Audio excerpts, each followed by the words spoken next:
This week on the Doughnut Box Podcast, we race around the map of Red Dead Redemption 2, and we shoot around like we always do with Red Dead when we play it. And we're going to talk about our 20-year friendship, 20 plus years actually now. And we'll talk about our highs, our lows, some of the fun stuff that's happened, and some of the not so fun stuff that's happened. So, Chris, how you doing this week, man? Hey, it's been a great week, dude. It's always a great week when I get to come on here on the Doughnut Box Podcast. Especially when we play Red Dead. If you haven't seen the video, there was a shorts video from a few episodes ago when we were playing Red Dead. We were talking about why we always come back to Red Dead as the game. We played a few other ones like Need for Speed Hot Pursuit, Grand Theft Auto, which is another Rockstar game. But you got to love good old Red Dead Redemption 2. We're addicted to it. If you haven't seen that, go see it over on the Doughnut Box Podcast or the Doughnut Box Pod. That's DOUGHNUT Box Pod over on YouTube. But yeah, man, we're over in Valentine, and we've already talked about it. We're going to do a race, see whose horse is faster, which I'm going to go ahead and give my horse some apples and go ahead and help him out there. Can But we're going to can we use stimulants or no stimulants? I don't care. Use stimulants. That's fine. Okay. Let's see. Do I have stimulants? Oh, I don't have stimulants. I got to go to the store. Oh, okay. I won't use stimulants then. I won't use those. Okay. No worries. To make it fair. Okay. So we're going to go from here in Valentine to, you said the sheriff's office over in Rhodes. So sheriff's office here to the sheriff's office in Rhodes. All right, cool. So I'm going to go ahead and put that on my map right quick. And yeah, man, we'll get into this week's episode. Yeah, it's been an interesting week, man. It's been a really interesting week. Today was a good day. Monday was a definite Monday for myself. I mean, nothing in particular. You know how it is. Sometimes you just get real overwhelmed with life. And I'm not going to go into the Eclair segment where I'm giving some positive advice, but there you go. All right, you ready to do this thing? You want to count it down? All right, on your mark. Get set. Go. All right. All right. Well, I know you got some questions for me. I got some questions for you, particularly pertaining to our 20-plus year friendship, which has been awesome. And wouldn't you believe it? We actually had a hiatus for a little bit, which we probably talk about in some of these questions. But do you have a question that's burning that you want to ask for me? Yeah. So looking at yourself 10 years ago, if your 10-year-old self, not 10-year-old self, 10 years ago, what about your life would you be most surprised about, or be like, oh, wow, I didn't know this was happening in life, or I did not expect this? Man, one is the current job that I have. So I'm a contractor with the federal government. I'd be like, bro, you a Fed? I wouldn't expected that. I also would have thought that I would have been a pilot by now, but just brief backstory into that. You know, I tried being a pilot and went broke doing it, which was not fun. Ended up finally paying off the debt, which great, but went into a lot of debt for it, which I don't know if I told you this, man. The flight school that I actually went to, they actually went down not too long ago for being fraudulent and charging people too much, and they actually had to shut down. Oh, wow. So is there a lawsuit coming? Yes, but I don't know if I can actually partake in that because it was stuff that happened here recently, not because when I was doing it, it was back in like 2016. And so there wasn't any evidence that they were doing that back then.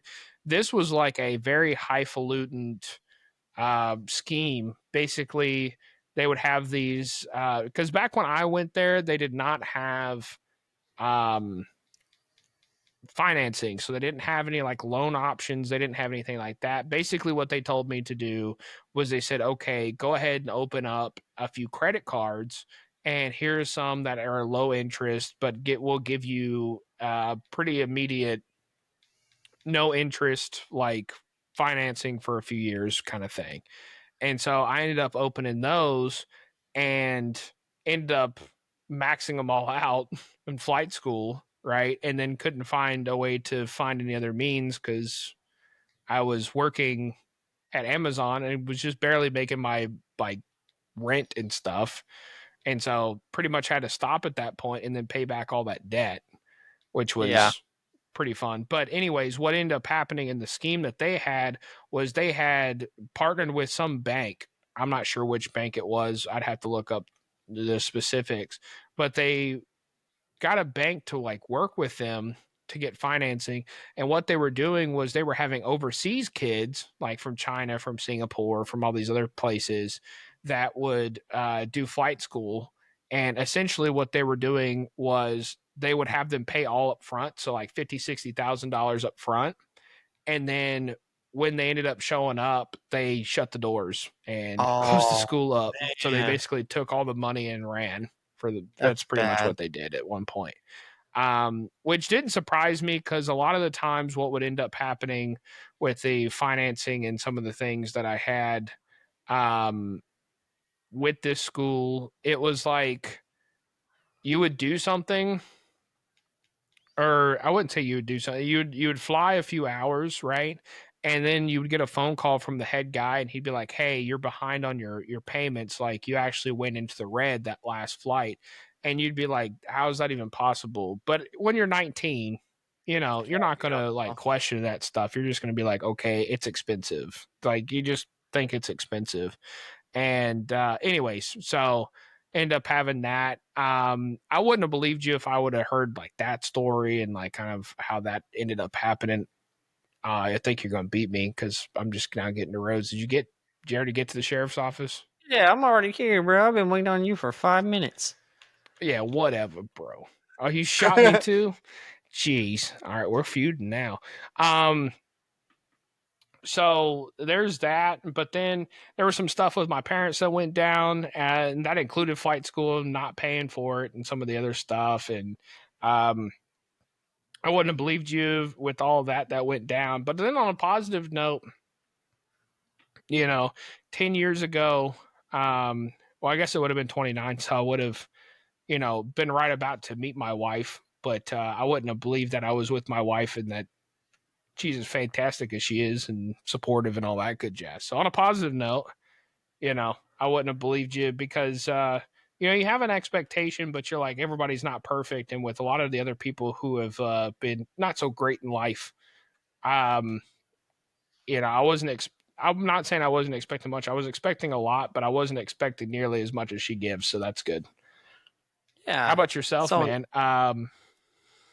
I know. I probably kind of the same thing. The line of work that I'm doing, I definitely would not have expected that for me to work with kids and everything. I mean, it wasn't that I didn't have anything against kids or that I didn't want to work with kids, but I just never thought that I'd be working with kids. Um, and then being like my personality, because Micah would tell you I was very reserved, and I still am sometimes, like especially when I meet new people. But like I definitely am a lot more outgoing than I used to be. Like I'm definitely a lot more social, and which is kind of, oh wow, you tomahawk me, which is interesting to me because I'm an introvert, but I know how to be extroverted, and so I think that's just the It, nature of my job. I think it's kind Um, of weird because Chris will tell you too. I used to be like I still consider myself very extroverted, and I can be extroverted, but like I enjoy being an introvert too. Like I enjoy being a homebody. I enjoy not being around people, and that is vastly different than 10 years ago, for sure. yeah, yeah, for sure. And then again, just like all that I've gone through, if you would have told me 10 years ago the things that I would have gone through and where I'm at now, and just yeah, just where I'm at in life, man. I never would Yeah, have dreamed or imagined it, or the things I've gotten to do in my life. Like, I've enjoyed them, so it's been great. I can't complain, even through all the bad things that I've gone through. Life has been actually pretty good, and God has been very faithful. So,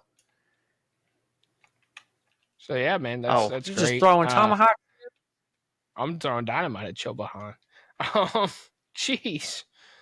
Okay. Yeah, listen here. Anakin Skywalker. I've got the high ground. Man. But All right, you got a question? yeah, I got a question for you. So, if there was one memory or one time that you're like, man, I remember this very vividly, and I wouldn't say you necessarily would want to go back, but just like it's a memory that comes up, almost like the psychology. What's the first thing that comes into your head? What's one with me that you got that was a good one? Um, the one that I first thought of off the top of my head was whenever those girls were coming over and trying to start a fight with your neighbor, and Oh yeah. like, oh man, they're gonna come back. They're gonna try to assault her. So what we need to do is we need to do a stakeout. Anytime we would like have an opportunity to get snacks and stay up all night, like we'd take advantage of it. Oh So we yeah. went to the gas station and The we Circle got K. NOS and Doritos and all that, and like we sat in your truck and we did like a stakeout of their house. Yeah, we I don't know did. why that pops up in my mind. But that's the first one. And then I'd probably say, I don't know. I gotta think of another one. That's probably I've the got first one. one that I've pops got into one my mind. that Go comes to for it. mind. So I remember we were with a friend, Zacharoni and Cheese, and I don't know why we decided to do this, but we went to, I think it was Walmart or Toys R Us, and we got lightsabers, and I ended up getting like the Darth Maul double lightsaber. And there was this park in Lubbock called Legacy Park, and of course it's a children's park, right? And I just remember, oh, you can go throw fire bottles at me? Oh, you're gonna be on fire too. Um, but the biggest thing that I remember is Shank. We end up there was like these, how do I explain this? Kind of like some floating pedestals almost, where it was like big wood wooden pieces, but they were like playground. suspended. And Yeah. so I just remember like getting on those and like having a lightsaber battle. And Zacharoni and Cheese is standing over there. And if you've ever heard the John Williams song "Duel of Two Fates" from Star Wars, I just remember homie had that playing, and we're over here having a I thought he lightsaber was battle saying like it two out loud. freaking nerds. Or was he doing it out loud? Was he doing it like that? You know what it made me think of? You remember that? What? It's probably been a while since you have seen that movie, but that scene in The Cable Guy when he takes them to medieval times and then they're fighting each Oh other. He yeah, starts, yeah, I like do. singing the song and he goes din din din din din din din din Yeah, I din do. din. Bro, that's what that Yeah. reminded me of. It was Yeah, hilarious. it does. I love that I'm just movie. like that was the nerdiest crap that we did, but it was fun. I mean, it was fun because it was just like I remember we even made rules and stuff like that of like, oh, if you touch the ground, this is Mustafar, so it's like this lava. I don't know why I thought about that one, but yeah, there you go. Do you remember that time you went to school and you wore a Darth Maul mask and you had the I light? do. Why did you do that? And a cape. Okay, Yeah. so the story behind that one was I had this teacher that I really did not like. Like I really did not like her, and it was my senior year, and she wanted to have this like Renaissance fair. And the biggest thing, me and this other friend, we decided pretty much all year like we were just going to screw with her essentially. And so when she said Renaissance Fair, I asked her a bunch of questions.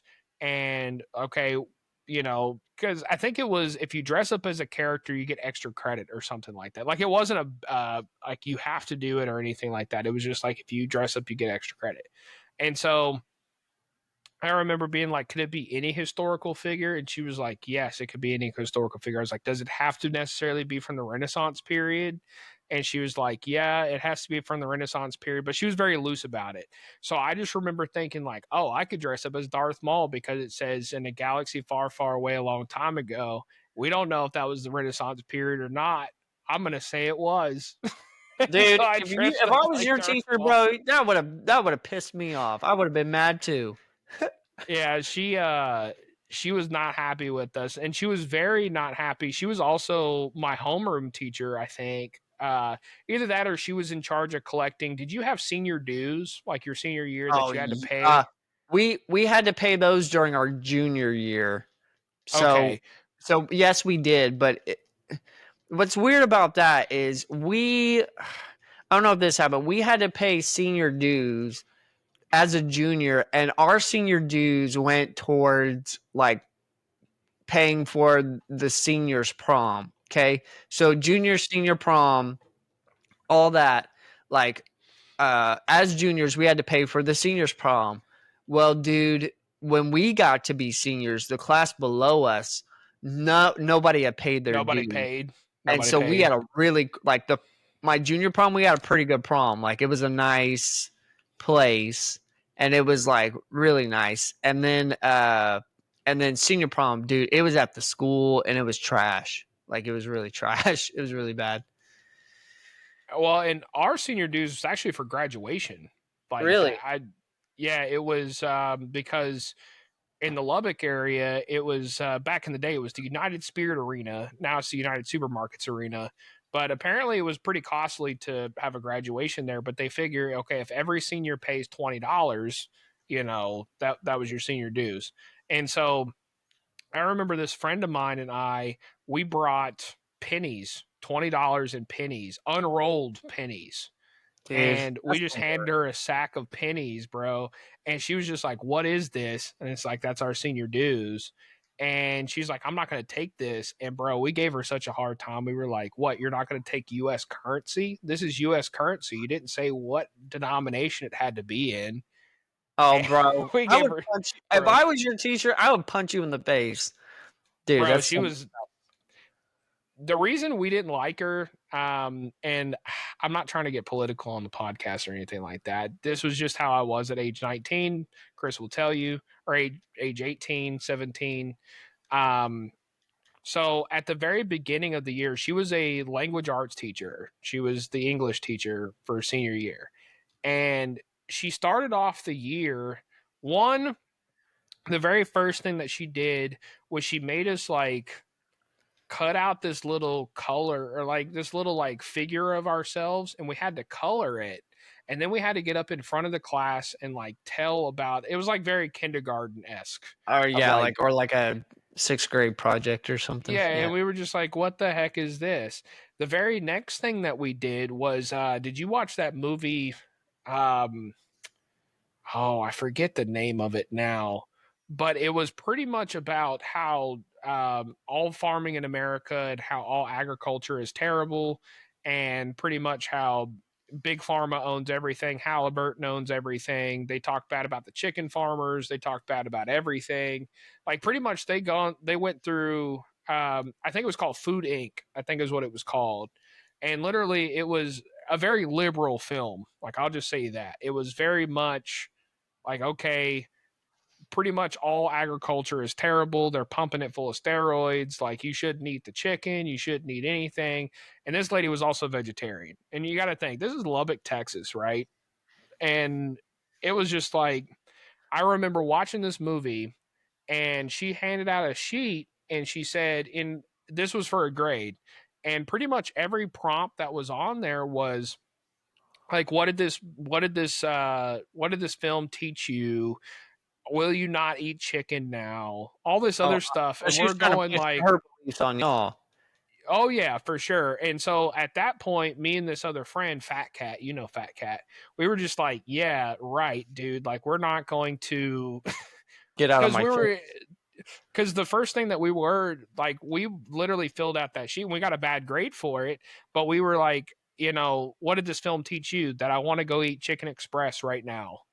Like we literally just filled out the whole thing of like, dude, you're not going to get us to, you're in the middle of Texas. Like we're not going to, because another thing they were talking about was like the cattle farmers and how the cattle farmers, pumped everything full of steroids and how you should be vegan and all this other stuff. It's like, no, we're not gonna do that. We like to eat what we like to eat. You shouldn't push this on us. And so at that point, we were just like, yeah, we're not about this lady at all. Like, we're not about what she's doing. And what did it have to do with language arts? Like, I remember even writing that at the very last question was like, do you have any other comments or something like that? And I was like, yeah, what does this have to do with language arts? Because it was supposed to be British literature Oh, was senior year.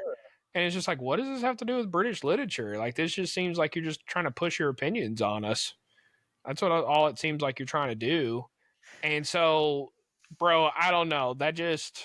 We just, as bad as it was, that just painted a target on her for the rest of the year.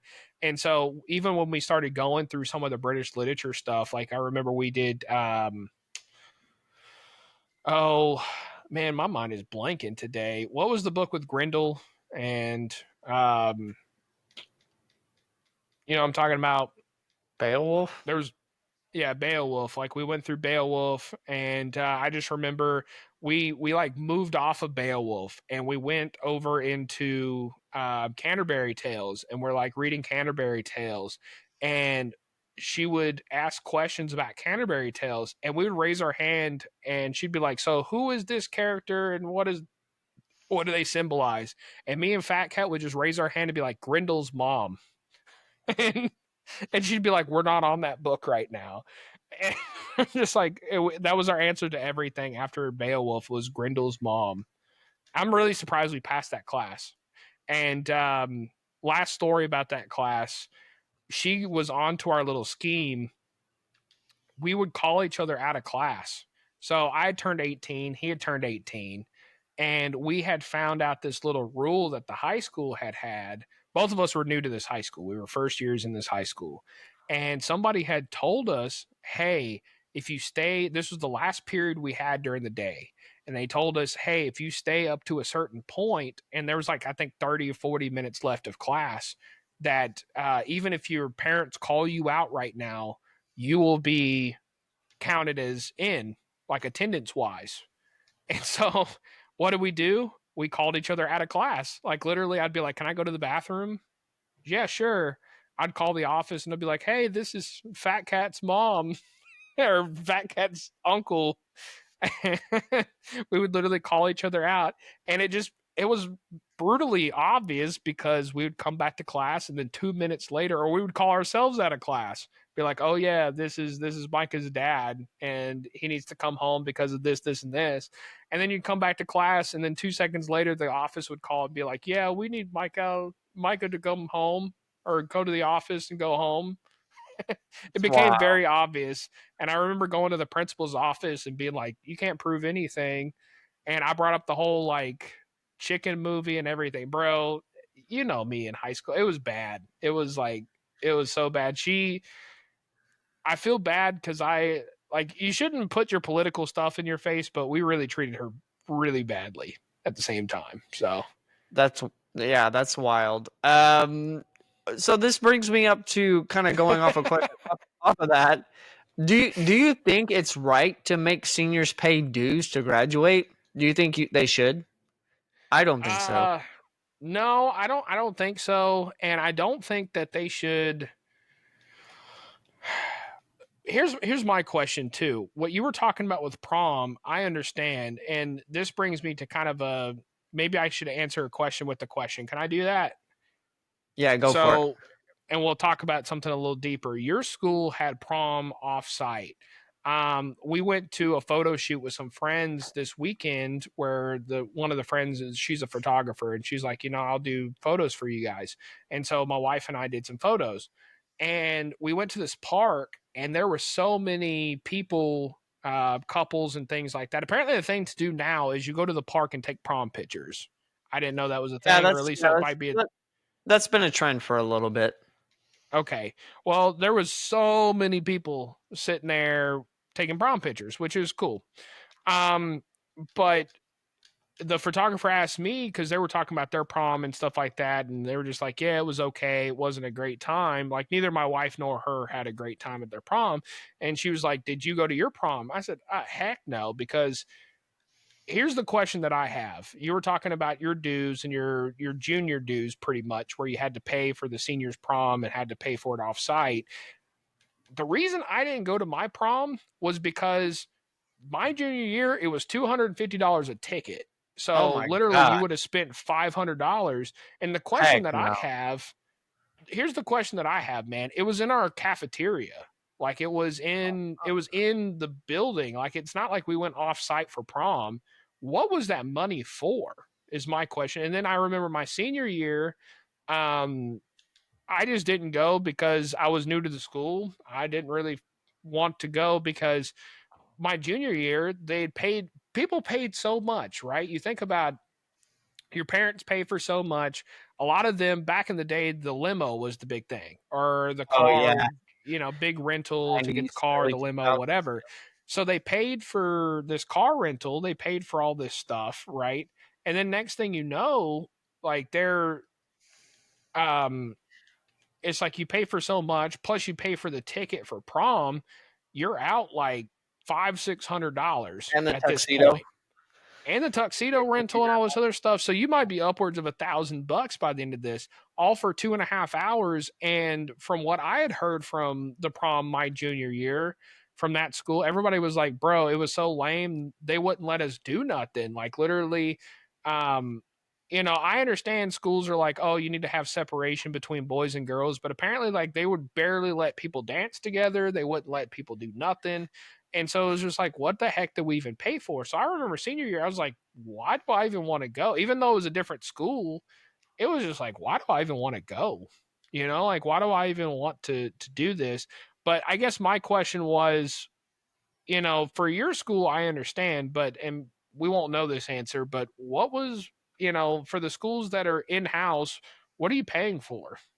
I mean, are there refreshments? Are there Um, drinks? What are you paying yeah, for? probably the food, and then if there's like a DJ or something, that's probably what it is. Decorations, all that stuff. That's probably what it is. Why'd you disappear? You disappeared too. I didn't What? parlay. Did you? No, I didn't parlay either. Trying to shoot you behind. Um, but yeah, back to your question. Really and truly, I think it's for food, DJ, decorations, all that stuff. But $250 a ticket? Yeah, No, it sir. was ridiculous. And Um, I remember. Go ahead. Go ahead. I was just gonna say, like, as much things as like TV and movies make about prom and how it's the greatest night of your life and everything, I hate it. I mean, I didn't hate prom, but like it was not all that it was hyped up to be.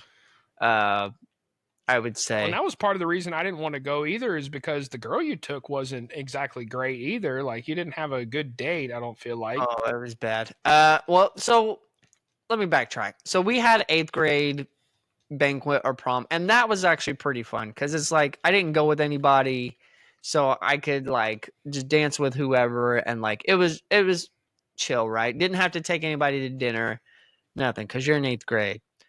Right. Now, when I was in 11th grade, I asked this girl, and she told me yes, but then she backed out at the last minute, and I was like, if you didn't want to go, just tell me no.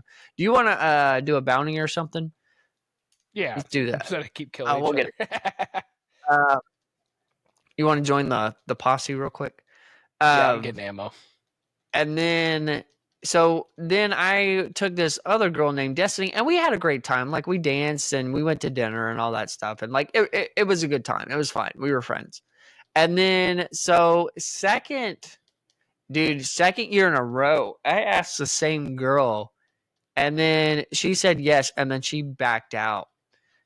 And then, oh yeah, and then that's when I was dating what's her face, and I was Oh originally yeah. gonna go with her, and then we broke up before prom, and then I was like, okay, well I'm gonna go ask someone else, and I asked this girl that was in my orchestra class, and she was a doctor's kid, and she was really like stuck up, and I remember driving all the way there, or like on the way there, like she was like, "Oh, we're gonna get to prom right on time." And she was like, "That's lame." She was like, "I'm gonna need some alcohol to get through this night, bro." And it really hurt my feelings. Like in the middle of that, I really thought like I had a serious thought of stopping the car, turning around, and taking her home. I really thought about it, like heavily. Yeah, right. And I was like, bro, I should have just taken her back home. But then I was like, nah, that's not the right thing to do. My mama raised me better than that. So yeah, it's just prom is just, I don't know, man. It's just pretty weird. overrated in my It's opinion. very overrated. Yeah, very overrated. You know what I thought was funny was when I didn't go my junior year, and then when I decided not to go my senior year, because something else too, a lot of people's parents pay for that. My parents said, "Nah, we're not paying for prom, like at all. Like if you pay for it, it's like if you're going, you got to pay for it." And I'm gonna keep my comments to myself. Go for again. it. I said I'm gonna keep my comments to myself. I was like, when did they pay for anything? But anyways, so I was just, for me, so I had already had that experience with Isabella at one point where I got stood up from a dance or from a formal at one point, if you remember that. Yeah, and that cost me a lot of money. Yeah. And so I remember being like, nah, I'm not going to spend my money. But I remember there were certain people that was like, bro, you're going to regret it the rest of your life not going to prom. And I really haven't. Like, there's nothing that I've never like sat back and been like, oh man, I regret not going to prom. Like, no, I don't really feel that way at all. Now maybe it would have been different. I feel like a lot of those people are those people that just, the high school was the pinnacle, man. Like prom and all that stuff. That was their experiences. That was the best fun they ever had. Have you ever seen those you've probably seen them, those reels is like the guy that peaked in high school, it's like, what's up, coach? It's like, remember me back at the old stomping grounds? I was like, oh, you're talking about Chad? Yeah. Like, I've seen those. It's like, coach, put me in, coach. It's like, coach, if you would have put me in, we would have won state. It's like, and then it's like, okay, bro, like, what are you doing? It's like he's at the high school football game every night, every Friday. Yeah, it's just like, man, come on. Like, you know, it is. I mean, don't get me wrong. It's like, I understand that some people have a good time in high school and that's cool. But at the same time, it's like, if that's all that there was to life, that sucks. Okay, if you don't have a kid that goes there and you still go there like as an adult, do you think that's weird? Like to go to a high school football game? Really? I think that, so there's a limit, right? I feel like, okay, because I remember like once I started dating my wife, we were both, I think 19 or 20. And I remember like showing her like, hey, this is where I went to high school. Oh, they're having a game this Friday. Let's go. But we went once, right? Yeah. Like we went once. Was it weird? Like, okay, kind of. Because, I mean, it's like, think about this. At that point, all the people that you knew were, the sophomores were seniors and the freshmen were juniors, right? So it's like those are the people that you knew. And then to me, it was already like, okay, the sophomore and freshmen are just, I don't know. Once you get to a certain age, you're just like, man, y'all are kind of dumb. And I don't want to hang out with y'all. You know what I mean? And it's just like, y'all are acting the fool. And even though that was like you just a few years ago, you're just sitting here like, I don't know if I know. But it's also kind of weird because you're sitting here like, I'm a straight up adult. Like if I got charged with something right now, I'm going to like adult jail. Y'all are going to juvie. Like, I don't know. It's kind of, it's like a weird difference. It's like, the only thing that I wanted to show her was like, because where she grew up was different. Like she still grew up in Texas, don't get me wrong, but where she grew up, it was, there's 4 or 5 teams sharing a stadium. Where I went to school, it was okay. They have this big stadium, but there was only one. There was only one high school for it, so it was like the high school literally had everything, right? And this high school at the time had all the money in the town, pretty much. Like all the money kids went there. So they had like a 2-story like theater and stuff. We never went to like a play or anything, but it was all a part of the process of showing her like, yeah, it was kind of weird. And it's interesting because eventually I'm going to show her like the high school that we went to in Georgia, and she'll see the difference. Like basically a lot of it was, my senior year was vastly different than the rest of my high school, middle school, and elementary school experience. Like it went from being like, I wouldn't say it was definitely not lack of funding, but probably middle of the road to really affluent. And so it was very weird. It was a very weird jump, if that makes sense. Yeah. So it was all a part of like showing that.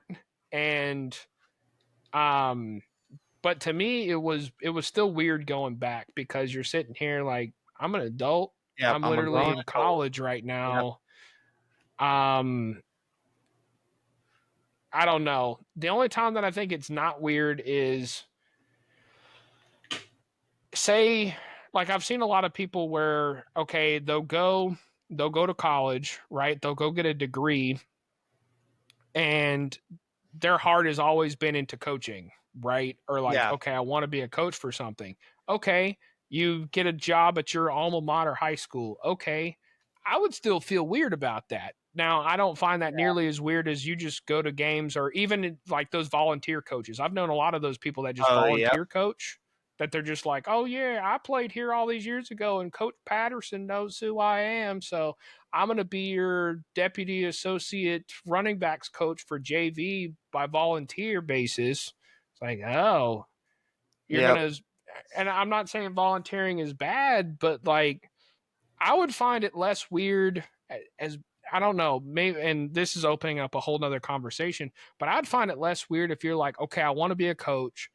I'm going to go volunteer my time to be like a peewee coach or something like that. I'd find that less weird than, okay, I'm going back to my high school and Yep. volunteering to coach. I don't know. Like, there's just something, I can't quite explain it.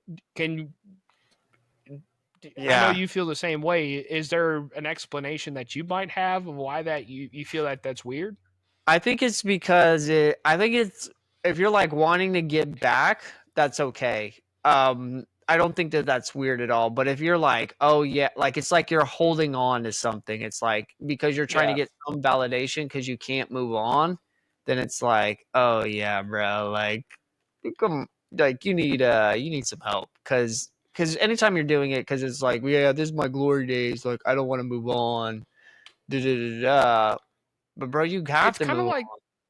yeah, it's kind of like that. Did you ever see that episode of, and I hate to point back to King of Queens, but that King of Queens episode where Doug Heffernan like goes back to his high school and it's the same coach, and he's like leading the pep rally, and like he's like hanging out all the time and stuff, and you're sitting here going, you're like a 30-year-old UPS driver or 35-year-old UPS driver, Yeah. like hanging out with a bunch of kids. That's just weird. I mean, But like, I think I I understand think that that's, if it's like a, hey, I'm going back one time because the coach asked me, hey, can you come speak to these kids? Like he used to go yeah, here. right. But yeah. Yeah, Yeah. if it's like you're going back every week or yeah, doing that volunteer coaching and you still got your high school letterman jacket on, like some people I know, then that's weird. Yeah, I don't know, bro. That leads me. Oh, there they are, right there. You see Two them? of them. Yeah, I'll get the furthest one over.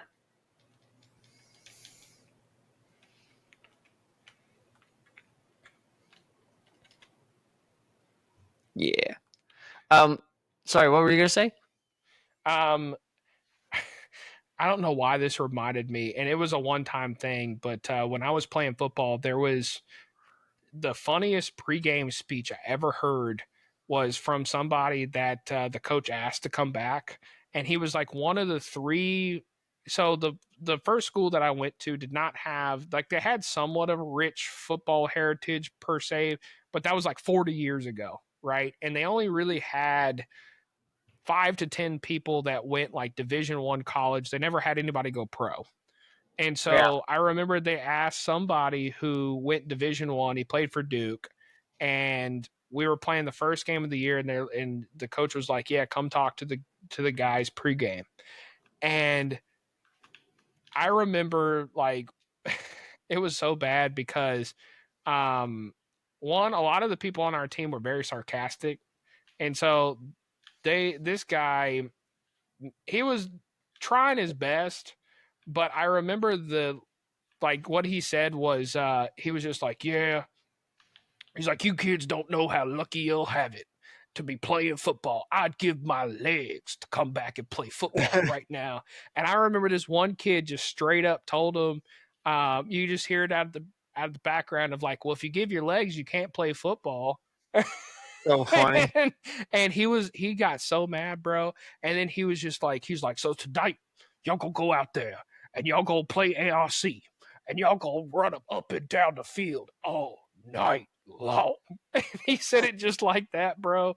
And I remember we were all just like cracking up. Like we were not taking it serious at all. I feel bad for the guy, but I just remember being like, it was the funniest thing. Target's escape. Yeah, he ran away. Dang. Anyways, so yeah, that was How do you I don't feel know why about I high remember. school reunions?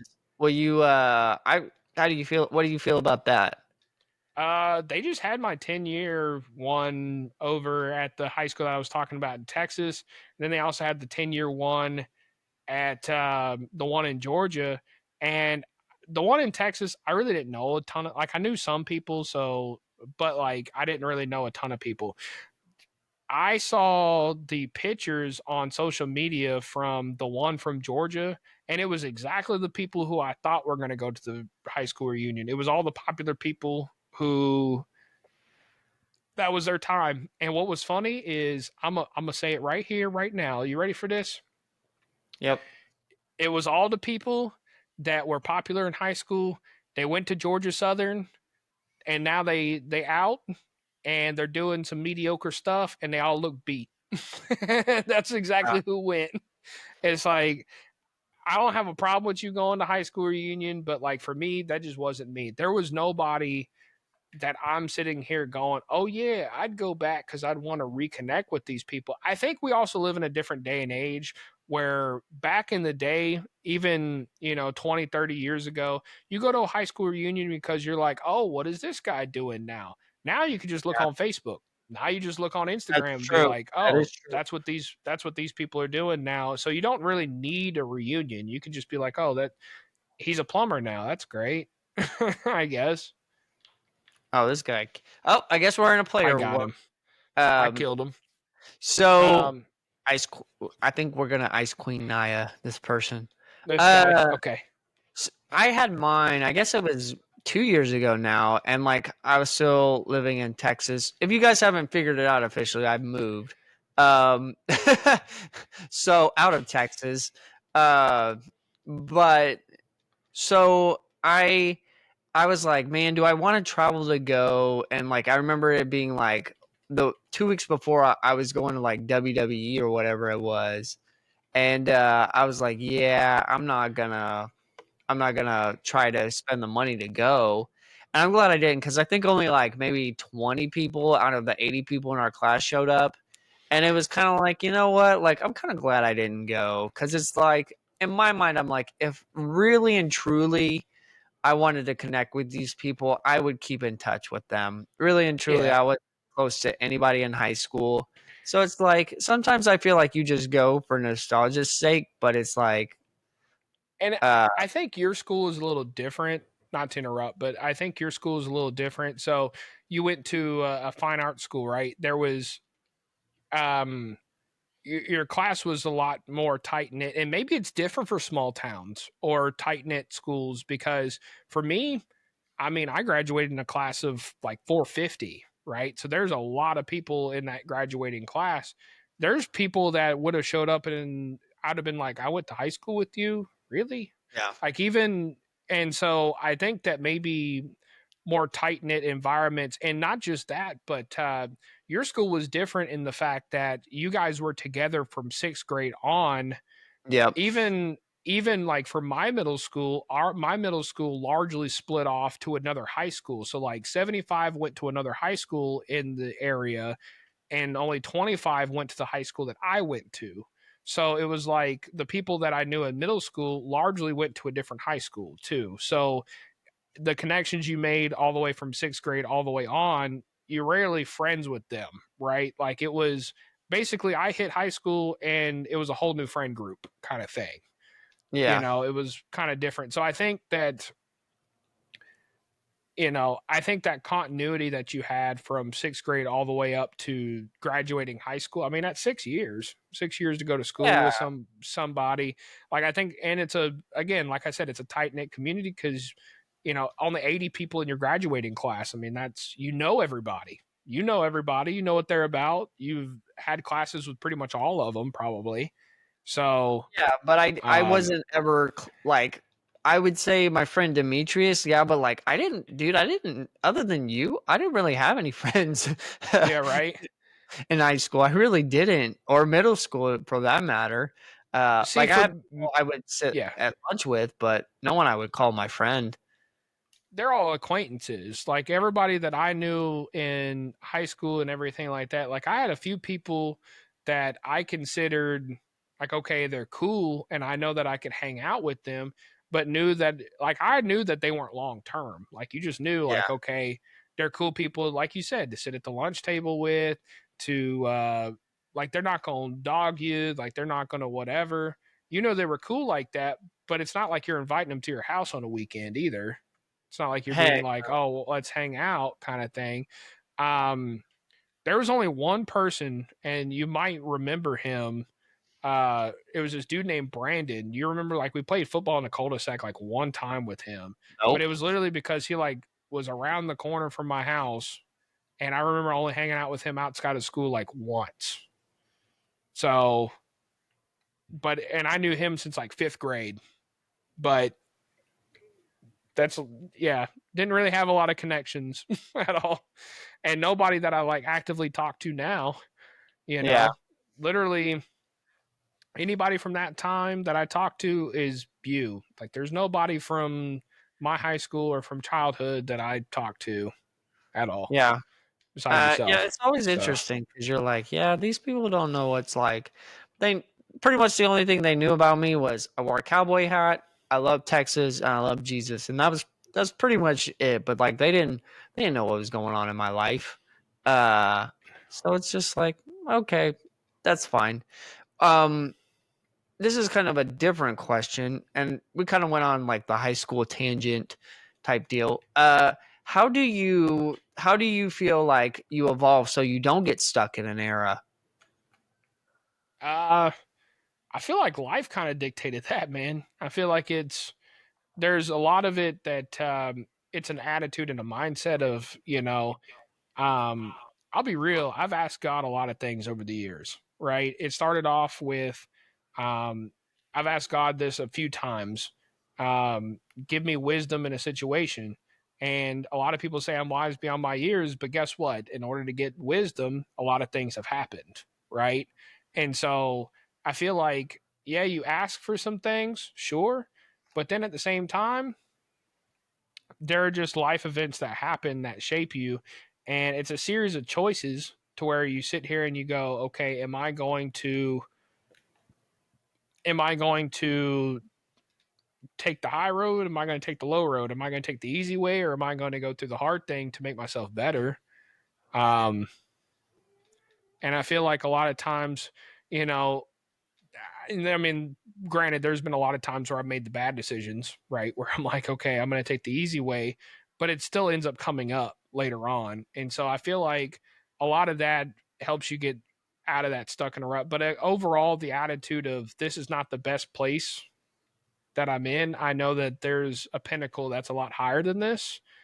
And so I just got to keep climbing, essentially. Yeah. You know what I mean? And if you have that attitude, I feel like, it can be a blessing and a curse at the same time, because we've talked about this before. It's kind of a double-edged sword, because if you feel like, okay, I'm going to be in a better spot than this and I'm going to grow and I'm going to be better, sometimes you get into a place where even your accomplishments don't feel good enough, and the good places and the lessons you've learned are not good enough. And you're like, okay, I'm going to blow past these because this is not my final destination. But at the same time, I feel like having that attitude is something else. There's a lot of people in life that are not driven, and that's okay.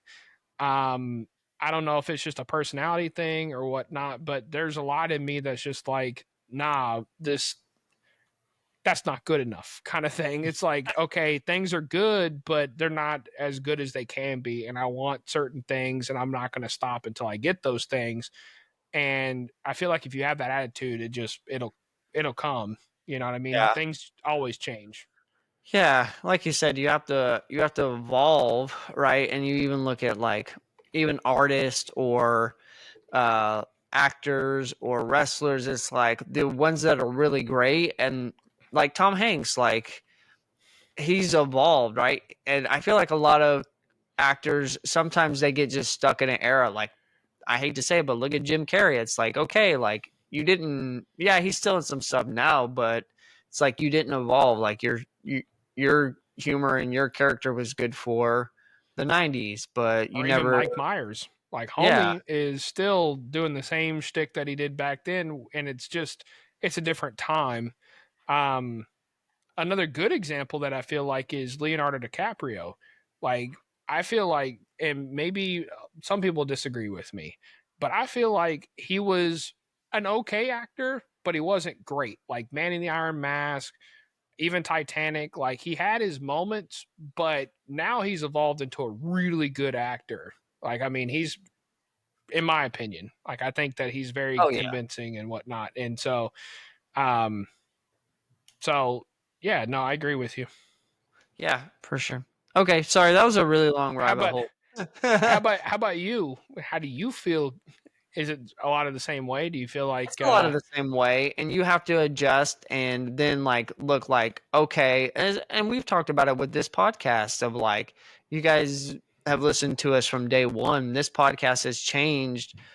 I wouldn't say quite significantly, but it's evolved, and so you have it to. sounds different for Yeah, sure? it sounds different. Our structure's different. Like you have to be able to make changes and to look at something and go, hey, this is not working, so let's adjust here. And if you're willing to do that and you're willing to do the hard work and admit like, okay, we're doing great here, but maybe this is failing over here, then that's okay. Like that's 100% okay. Oh, and we're still a lot in that process because there are things that we'll keep tweaking and adjusting. And I mean, what this podcast sounds like even 6 months down the road might be different than what it Yeah. is right now. But what worked 3 years ago may not work right now. Like maybe it worked 3 years ago, but it's definitely not working now. By the way, if they keep putting me on a wild goose hunt, I'm tired of trying to find this chick on the Red Dead bounty hunter Yeah, deal. yeah, I am too Um, because we keep looking for. It's never and straightforward, man. It's never so straightforward. yeah. So you always got to be willing to change and make adjustments and just be willing to adapt, but never compromise your morals. So if you can adapt, like maybe your approach to things, or just how you do things, then yeah. All right, my next question for you is, and this could be about our friendship. This could be about kind of anything. What was one of the biggest struggles that you feel like either we've had collectively or I mean, I know the whole split time and we kind of talked about that, but um do you ever feel like there was a struggle where it's like, okay, I don't know if I'm being a good friend, he's being a good friend, you know, what would you say that the biggest struggle was with that? Was there a time period where you felt like that was happening, maybe even outside of the situation where we split off being friends for a little bit? Yeah, I think a lot of it was like, and again, I'll take a good bit of responsibility. I'll take like 80%, but definitely the passive aggressiveness, maybe, or maybe if we had a problem with each other, we never came out and addressed the issue. Um, and so if we had an issue with each other, it'd be like, oh yeah, like what he's doing is really ticking me off, but I'm not really going to talk to him about it. And I think that caused a little bit of some issues. And it's definitely like now it's better, but back then even like, oh man, I don't know if I can like I could trust you, but like I don't know if I could trust you with everything. It was kind of like hey, I know if I tell Micah, like it may get out to other people. Yeah, for sure. Like on and that's not a knock against you, but I think really and truly too, it was a lot of like me just being passive aggressive and never coming and talking to you about the issue. And I would just get mad, and then I'd ghost you, and you'd be like, why is he freaking mad? Like, I thought everything was good. But I would never come and, but that's definitely different now. And we've definitely overcome that, because there have been times where you're like, hey, like there's this, or hey, I've talked with you. Hey, there's that. Dang it. Oh, you killed her? Sorry. Yes. Because I thought I had the rope out and it was a tomahawk instead. So I freaking tomahawked her. That's okay. Anyways. But no, we definitely overcome that. And now it's like, oh yeah, like I know if and I think even back then, I think even if you had told me you had a problem with me, I probably would have taken that way too personal and got like butthurt about it. Yeah. And now it's like if you have an issue with me, I know like you're gonna bring it up, and it's not gonna be like a hey, I'm attacking you type deal. It's like a hey, like this is an issue, let's just fix it and we're good. Now, I got 2 questions to follow that up with. So, do you think a lot of that, because I agree, there was a lot of things that, now don't get me wrong, some things, this is always my gauge, and we haven't done anything illegal, so please hear me on that. But, if the FBI has me and you in a room, like separate, and they're asking certain questions, do I know that I could trust you on penalty of, okay, you going to jail for me? Like, I know now, yes. In the past, I'm not saying that you would. I would be the one that I would say is in question, right? To where it's like, okay, I got you. Maybe there's certain things that I wouldn't feel like whatever. I guess kind of what I'm getting to, the one question that I have is, how much do you think of that is kind of the Southern mentality, as bad as that is to say? Because if you think about a lot of what happens in the South, right? You think about a lot of how, even within families, to where, and maybe this is just unique to my family, but there's a lot of times where, okay, people will, you'll tell somebody an intimate secret, but then they're over telling another family member, and it's like, oh, well, what's the harm? He's, it's all in the family or whatever. But then next thing you know, that family member's telling somebody else, and that family member's telling somebody else. And then so before you know it, it's like, okay, basically what I learned from that is, okay, you can pretty much tell whatever. I remember I had this friend, we're no longer friends now, but I had this friend at the time, and he used to get freaked out because my grandmother would call, right? And she knew that we were friends and all this other stuff. And she would ask, she'd be like, so is this guy dating? Is he doing this? I lost the connection to the freaking PlayStation again. I hate that crap. Oh no. Sorry, okay, viewers. We're gonna connect over to this again. Okay, we're good. It connected back. Let me get this back on the screen. But I remember my grandmother would ask about like his love life and be like, so what's going on with does he have a girlfriend or whatever? And I'm like, nah, he doesn't choose to date. And he thought that was the weirdest thing of like, why are you telling your grandmother about my love life? Like, what is that about? And I remember that being kind of the first time of me being like, well, maybe that's weird. But, I think a lot of that had to do with, or I guess going back to the question, do you feel like a lot of that has to do with kind of that Southern mentality of everybody's business, almost that small town of like everybody's business is everybody's business? Okay, yeah, you might say something to be like, yeah, it's a secret, but really it's going to go around to a certain extent, I guess. Like, I don't know if you got that, but that's something that happened. Like, no, so I'll answer the question, both of like what I thought was the issue. I feel like it was more like oh, hey, like, because at the time you were like, oh yeah, like I'm gonna, try to get the spotlight or whatever. And it was like, hey, I know if I share this with him, like if it comes down to it, like it'll be hey, he might out me to try to get a laugh or try to get something. And I knew that, and it wasn't like a bad thing, but I knew I was like, yeah, if like I share it with him, like it's probably somebody else is gonna. I know like the real serious stuff, like I knew that you were like gonna be trustworthy with that, right? Like I didn't have an issue or knew that you were gonna like go blab that, but it was like more of like the stuff like you said, like, oh, am I like held a girl's hand or something like that? I knew that was like, oh yeah, other people are probably gonna find out.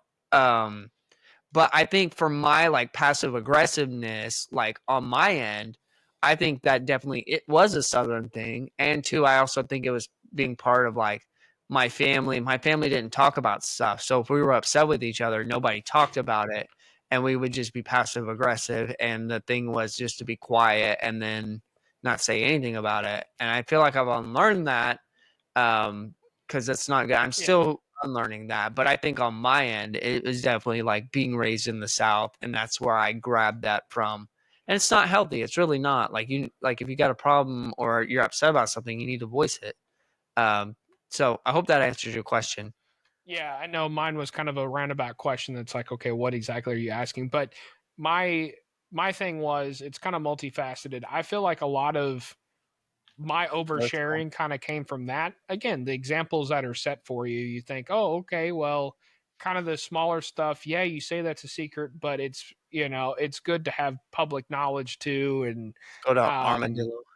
Kind of what you said. It's like either for a laugh or I even learned that if you give tidbits of people's information to other people, then they trust you too because they think, oh, well, he's on my side because he's talking about other people and giving other people's information to me, sort of thing.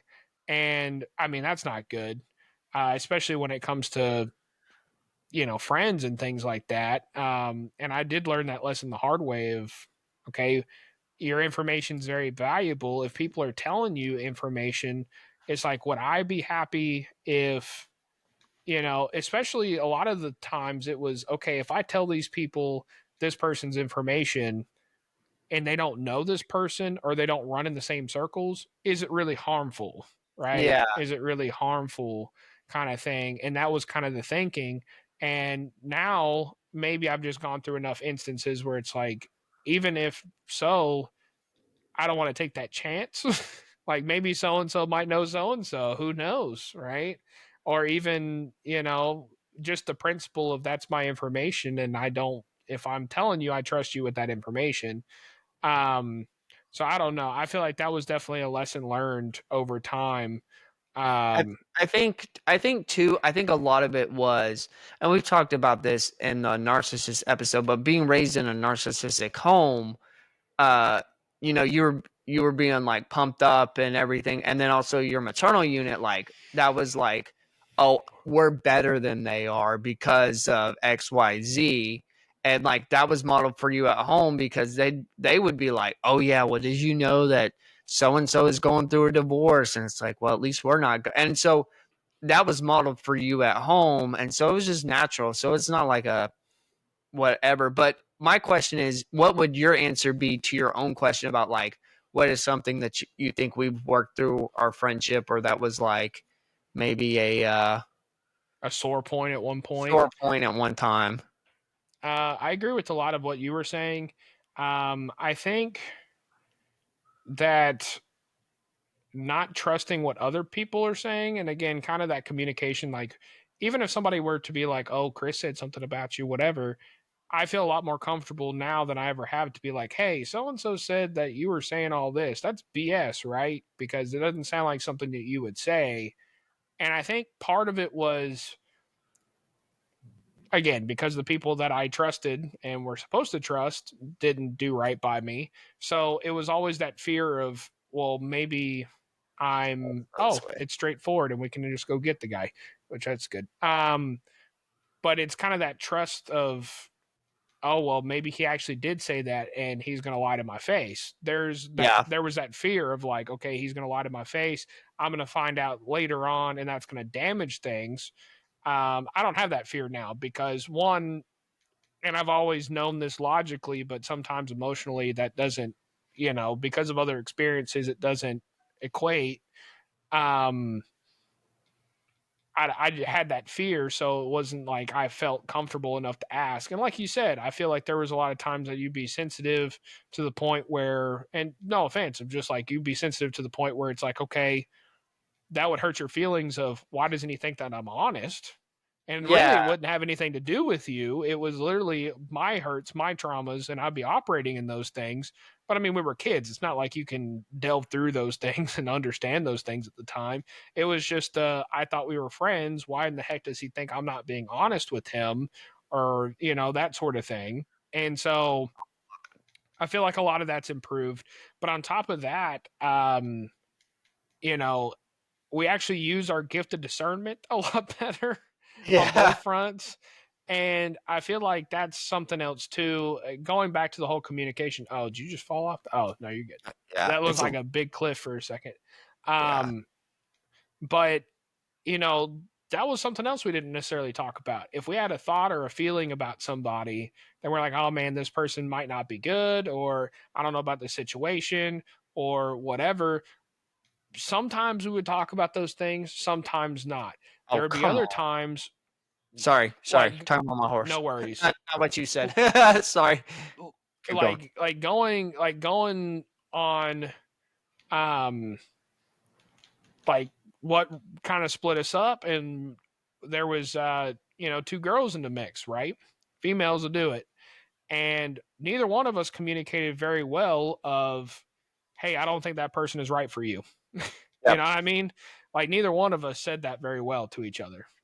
And so, because I don't remember who said it first. I think I might have been the one to say it because you were dating her first. Okay, yeah, here he is right here. Oh, we're about to go into it. Yeah, let's get him before He's right here. He's right here. Oh, yeah. Get him before he gets in the deal. Oh, shit. I got him. Yeah, cover me.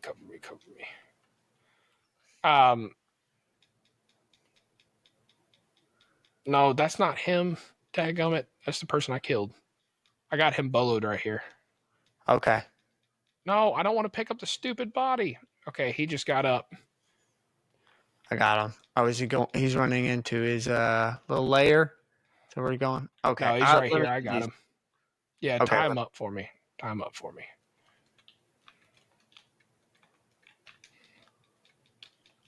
Why does he keep doing that? I got him. I was like, we got to get him before he gets to I'll cover you. This thing's a rant's nest.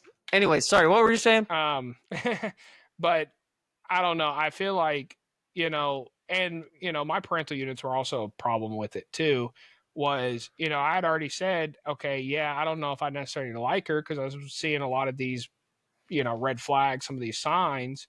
And I remember, when I decided to tell you that I didn't necessarily like her, I didn't care for her, it was literally after a time that you had like invited her over to my parents' house where we were living for a date, and like she had like moved some furniture around or something. I don't know what happened. It's like y'all watching a movie and like move some furniture around or something. And so my parents were ticked about moving the furniture around. And I remember being like, yeah, that's the straw that I'm going to tell them. And I don't remember exactly how the conversation went, but I feel like I coupled those things together, right? I don't think that she's good for you. And what kind of person would move the furniture around in my parents' home or some crap like that, right? And it's like, at 19, are you really going to listen to that? Are you really going to listen to that? And especially if I'm coupling it with that, you already had feelings about my parents at the time anyways. You're probably sitting here thinking like, oh, he's just taking his parents' side. He probably doesn't whatever. We already had other outside factors talking mess too. Yeah. So, and it's coupled with like she's in my ear saying, oh, yeah, this guy's not a good influence on you. And then it's like, oh, well, that's the evidence to support that, I guess. Like, you know. Right. And especially, when she was portraying to be a godly influence, and here I am also at the same time exploring my faith, right? Going to different churches, that sort of thing. And even sometimes being out of the church, it's very easy to, but what was the common denominator? We weren't really talking to each other very effectively. And so I feel like whenever my girlfriend came into the equation, it was really easy to be like, even, and for me, she wasn't a good person. And I'm sure you saw right through that. However, for me, the moment you're like, yeah, she's no good for you, I'm sitting here like, oh, he's just mad because I said that his girlfriend was no good. Yeah. That's what I thought it was. It's like, oh, I thought, he just wants to get back at me because I told him that his girl was no good. So now my girl's no good. And now we're on the outs because of that. But really and truly, it's like, nah, they weren't, they weren't good for each other. And we just didn't say that out very well. Again, there was also outside factors, but neither one of us communicated well. So I think, to expand on what you were saying, I think, both of us are passive aggressive. Both of us didn't do confrontation very well. And both of us were hard-headed 19-year-olds. And maybe it came off the wrong way, but I do remember like telling you that, and I remember being like, it wasn't a tit for tat. Sorry, I thought about Dwight Schrute. And but it was a legit like, yeah, I don't think she's good for you. But this goes into my follow-up question, and I'll answer for me, because do you feel like a lot of the reason maybe those other negative outside forces came in was because we were raised to like believe, and I did have a belief of like, if someone tells me something, like, it's true. Yeah. So like, if Absolutely. someone says, hey, Micah's legit talking crap about you, I believe that person, because I'm like, why would they lie to me? But now that I'm older, I know that that's not true. So do you feel like maybe that was a factor, or do you maybe just feel like, oh yeah, well, I'm friends with this person, or it's my girlfriend, so I'm going to believe them? Or what do you think? No, definitely. And it was kind of one of those things of, over time, what those lies that people were telling about and saying, okay, yeah, he's talking crap. And it was the things that they were saying you were talking crap about, right? Like, take Fat Cat, for example. It's just like, oh, yeah, he was talking bad about your girlfriend. And my girlfriend had some, acne problems. It's just like, oh, yeah, he said that she needed Proactive for that he was going to buy her Proactive for Christmas or something like that, right? Or something stupid. And even if it wasn't true, because that guy would lie all the time. Yeah. You probably didn't even say that. And it's like, but he would make up stuff like that. And so then it's like, okay, but then whenever we weren't talking about these things and things would be passive aggressive, and you kind of treat me a certain type of way. And honestly, it was because, like, I have no doubt that it was because I was acting out towards you. I would do things like, this is dumb, but I remember he had those like truck nuts. Remember, like the douchebags have those. And I remember coming into your room at my parents' house and like throwing them on the bed, like not even knocking or nothing, and just like threw them on the bed and was just like, oh yeah, I got them from your girlfriend's purse. And so I'm sure that, you and it wasn't in a joking way. It was like in a mean, like, yeah. It was in a douchebag way. Like, it was not, it was in an a-hole way. It was not in a nice way. And so I'm sure you have that going on, right? Why would you want to talk to me? Why would you want to be, and so then I'm thinking, okay, he's stonewalling me, so he must be saying this stuff, because if not, then he would be being cool with me right now, even though it was my actions that was doing a lot of that. But a lot of it was me acting out too, because I was upset that the friendship's not going well. But were we really talking about it? No. Just being, we were just being catty about it. And it would be one of those things of like, it would be, who is this? It would be one of those things of like, it's a cougar. Me and Fat Cat would be driving on the way to school, and he would like bait me into that, and he'd be like, oh yeah, Micah's girlfriend, man. He's like, can you believe all the acne she has on her face? It'd be like, and then be like, yeah, you should probably buy her some Proactive for Christmas. And then like I'd laugh at it, be like, oh yeah, that'd be so funny. Maybe I should. And then he'd be like, then that's when he would be like, oh yeah, well, Chris was, but he would leave out the part that he was the one that was saying that stuff too. was saying it, and the other way, it went the other way too, because he'd be like, oh yeah, well, Micah said this and this and this about your girlfriend and da da da da. And then at first I was like, nah, but then when like you guys would hang out together and then like you would make those like jokes and stuff towards me, I'd be like, well, maybe he did say that. And so it was, that guy definitely was stirring the pot. And definitely. Yeah. And so it was like, oh, okay, well, like, you know, they're friends. And I was like, because whenever like it was me, you, and Zacharoni and Cheese, like you didn't act that way towards me. And so it was like, oh, when you and Fat Cat are hanging out, it's like, oh man, like it's kind of like maybe now I know how my brother feels when me and you are hanging out. But yeah, right. But it's like poor Matt.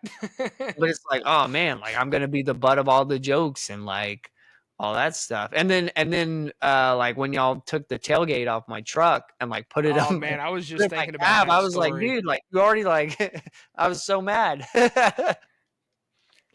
Should I tell that story now that you go for it, man? That? All right, so that was probably the maddest that I've ever seen Chris. And Chris had, especially at this time, had a temper. Like he had a temper. Oh yeah, I had a really bad temper. My temper was really bad during this time. It's like oh man, you're a lot better now for sure. But it's like, and think about it, he and I really didn't get mad. And just like you were saying, my read for you a lot of times was if you're stonewalling me or if you're not saying something, like yeah, you're upset about it.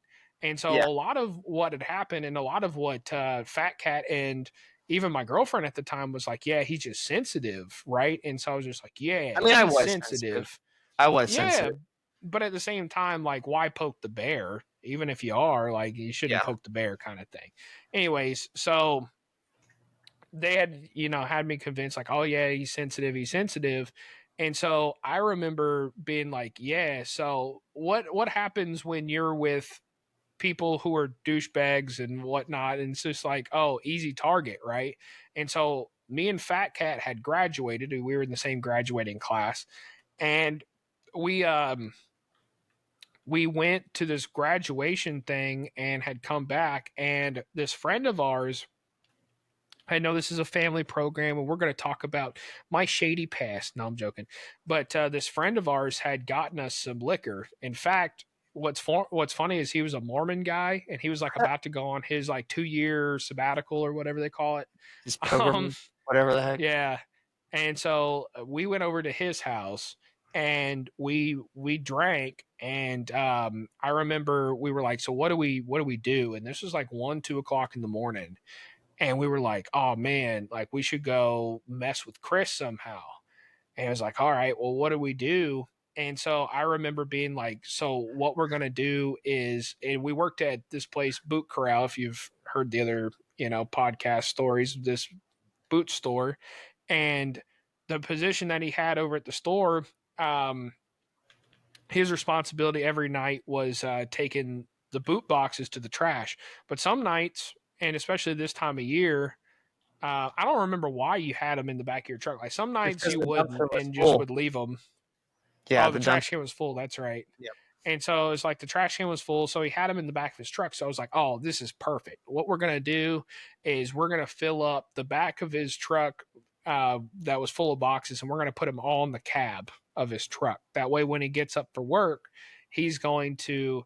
And I think a lot of this, what made you mad was this is pranks that we would pull on other people, not necessarily to each other. But it was just like, all right. So, and you knew this had to be my idea. Fat Cat was not capable of an idea like this. Oh, and so I knew okay. Idea. I knew. And so I remember we filled up the boxes and everything like that. And your mom was in town. And I remember she actually got up and came outside and was like, what's going on, in like the middle of the night. And I remember telling her like, yeah, we're putting all these boxes in there. And she like laughed and she was like, all right, well, y'all have fun. And she went back inside. And I think she thought like somebody was like robbing your truck or like stealing your truck or something. And so I think she went out there but anyways, so then I got the bright idea of, you know what? We should take his tailgate off because I mean it's just a few screws, right? And I've got a screwdriver right here. So we should just take it off. We'll put that in the cab too. And that way when he gets up for work. And so I remember we did that and me and Fat Cat split. I go to bed and he had to go to work and he had to be there at 8 o'clock. And so I remember it was like 7:30 in the morning, something like that. And you like burst into my room and you're like, get up right now. You're gonna clean up my truck. You're gonna get the crap out of my truck. And bro, I was hungover as mess. I was feeling like crap. And you're gonna clean up my truck right now. You're gonna get the cab out and you're gonna put the tailgate back on there. And I remember at 7:30 in the morning going, I was like, all right, chill.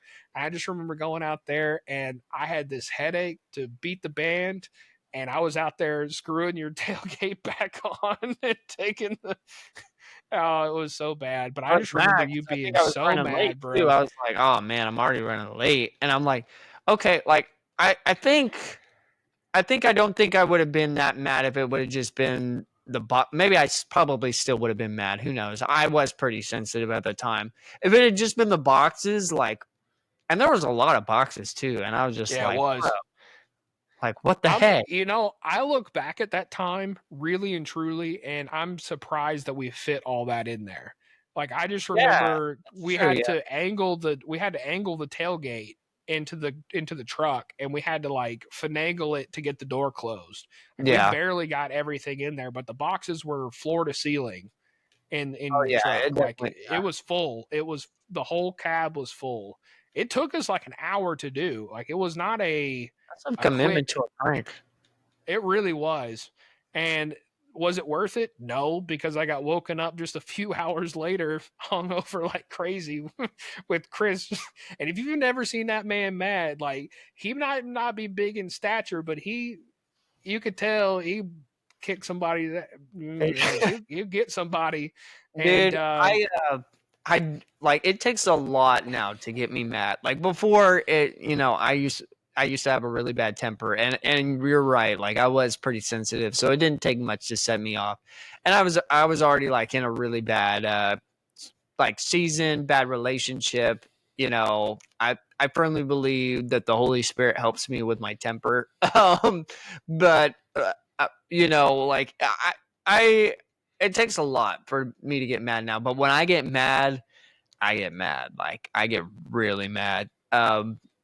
Yeah, it's crazy. Yeah, I was mad, dude, because I was like, I think that was kind of like the like icing on the cake of all like the pranks and all that stuff. Because I was just like, bro, like again, I'm the butt of the jokes. Like, okay, they do this, and it was like, okay, it may be like a thing of like, yeah, like we're gonna scare each other, like coming out of it, but it was never like we do those pranks to other people. It was like we don't do those pranks to each other. Yeah, for sure. Deal. That's why I was so mad. I was so upset. But yeah, no, I look back on that story and I laugh. Yeah, I do too. I'm just like, dang, he was mad. I'd never seen him so mad. I was mad. I don't know why I expected different, but anyways. You were just you were hungover and you were like, okay, whatever. Because I mean, like we talk about the stories of like us, you know, when we were having to share a room, and everything of like us, you know, getting on each other's nerves and it ending up like in a headlock or like whatever it was. But yeah, it was nuts. Yeah, for sure. We had some crazy times. I realized that we have to fill a few episodes with this apparently. Yeah. As we're starting our descent, what would you say like is the key to a long-lasting friendship? Because I mean, friendships are hard as an adult anyway. But like, what would you say helps with make a good friendship? Well, I think what's helped in our instance is even though we've had some communication stuff and we've learned some lessons and whatnot, I feel like what's different about this friendship versus a lot of other people. One, you gotta pick you an OG, and what I mean by that is you got to pick yourself somebody who's going to be true to their characters, their morals, no matter what. Like, and Chris and I both know that the person that we were, our core beliefs, like, yes, things about us change for sure. Yeah. But our core beliefs and our morals and everything, we'll always stand up for those. And we Yep. know that when we've proven that, and not to each other because we needed to or anything like that, but just in life situations. And there's never been a time I can say on my front with being a friend with Chris, where what are we doing? Why is it? A Are we race. racing? Oh, Yep. I was like, what are we doing?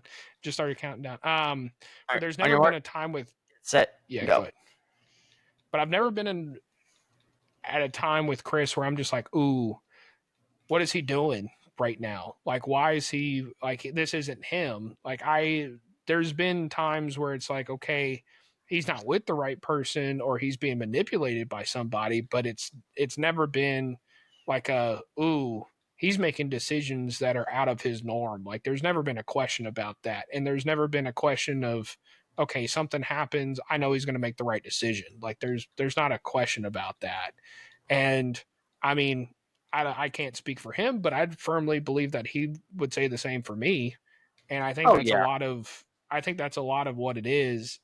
So many I've been friends with a lot of people, like even in-depth friends, but what happens is you either find out their bad side or you come to find out that they're not the person that you thought that they were.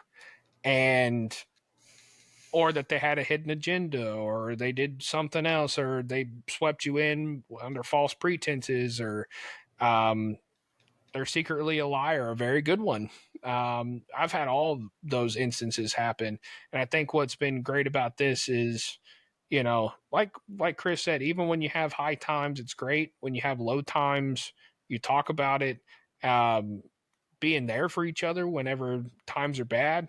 And one blessing that we have had is when times are tough, chances are one of us has already gone through it.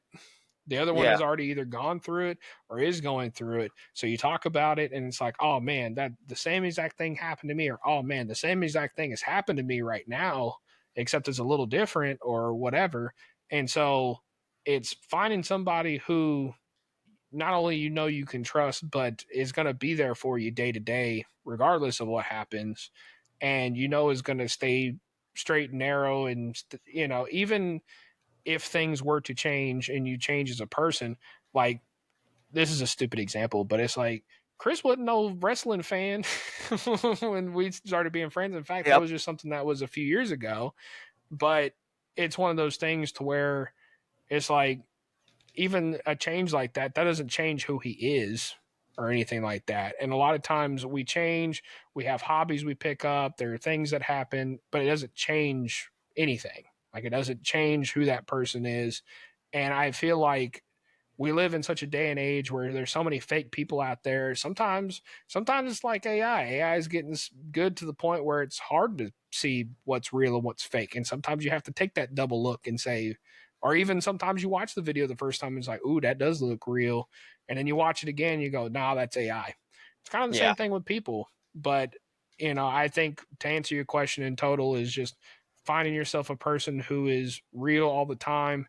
And, you know, something else about friendships is if you have that one friend in your whole life, like I have with Chris, you're a lucky person. I'll say that. Like you're a real lucky person because most of the people that you're friends with, you're only friends for a season, and they're only meant to be a leaf on a tree, and the leaves fall off. You have fun while it lasts, but there'll be somebody that's in your rearview mirror kind of thing after a while. So Yeah. I would say a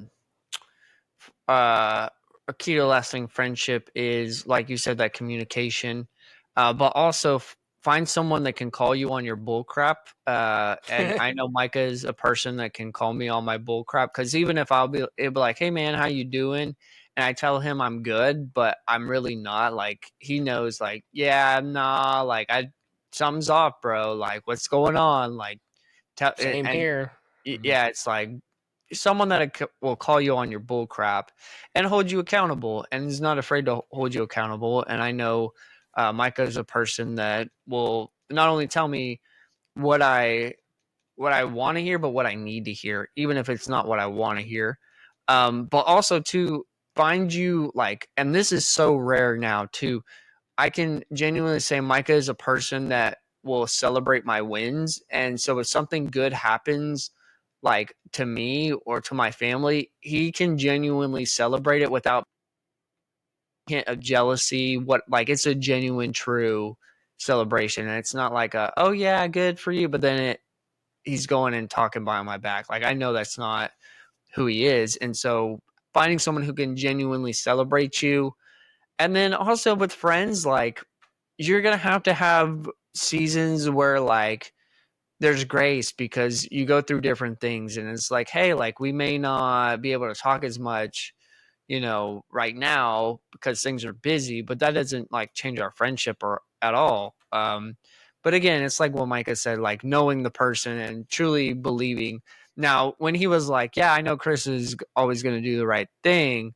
Like, I mean, towards the end of our friendship, like I was definitely making some questionable decisions. And I mean, I didn't share that with anybody because I was isolated and alone. And so there have been times in my life where I haven't always made the right decision, but like a true friend will stick by you no matter what. And so thankful for that. It's great. Friendships are not easy. It's definitely a lot of work. But it's worth it if you can find that one friend that's your friend. Yeah, exactly. Like I said, I feel like that's if you find one or two you're in your lifetime, you're a lucky person for sure. Do you remember that song, that cheesy 90s Christian song, A Friend is a Friend Forever when the Lord is Lord of them? Do you remember that song? Yes, I do remember that. Why do I just feel like I see Kathy James singing that song? A friend's a friend forever when the Lord's the Lord of them. I feel like my grandparents had that on cassette. I don't know why.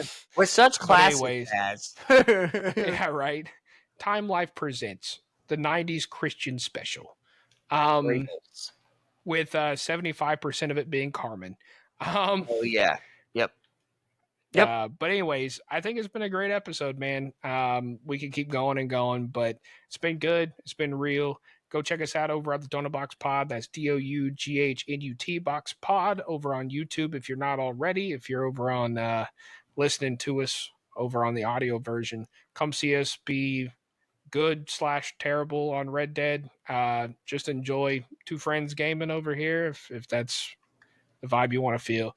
But we really appreciate you guys. And of course, we will see y'all next week. And yeah, appreciate you guys so very much. And I'm about to shoot this bird. I'm Micah. And I'm Chris. And this has been the Doughnut Box Podcast. I'm sorry I cut your solo off.